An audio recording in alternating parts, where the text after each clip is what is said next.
तो हेलो दोस्तों, नमस्कार, प्रणाम। मैं दीपू कुमार आप सभी को एक बड़ी खबर बता देना चाहते हैं। पवन सिंह से जुड़ी है।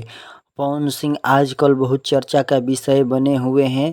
पवन सिंह का इतना चर्चा हो रहा है कि पवन सिंह का देखते हैं कि धीरे धीरे नाम अब कम होते जा रहा है। पवन सिंह पहले गीत लेके आए थे सड़िया बुल्किया।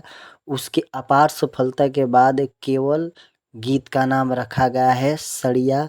वो भी ये गीत मनोज मिश्रा लेकर आ रहे हैं अपनी बदौलत आदि शक्ति फिल्म से। जो आदि शक्ति फिल्म से आता है वो गीत बहुत कमाल करता है। खेसारी लाल यादव का बहुत उस पर गीत है, आप लोग जाकर सुन सकते हैं। ब्रांड ब्रांड गीत मनोज मिश्रा अपने खर्चे से बनाते हैं। आप बढ़िया प्रोजेक्ट देते हैं। तो सड़िया सॉन्ग जो है ये बहुत ज़बरदस्त होने वाला है। ये सॉन्ग जब भी आए तब भी आप लोग ज़रूर सुनना। सड़िया इसमें शिवानी सिंह मतलब पवन सिंह के साथ में गाई है। अभी पूरा मतलब विशेष रूप से जानकारी अभी नहीं दी गई है, लेकिन लगता है कि वही इनके साथ सड़िया गीत गाएगी।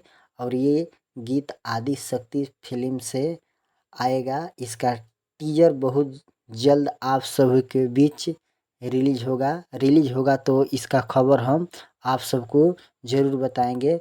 तब तक के लिए मेरे चैनल पर अगर नए हैं तो प्लीज़ भैया मेरे चैनल के सब्सक्राइब कर ले पवन सिंह के लिए।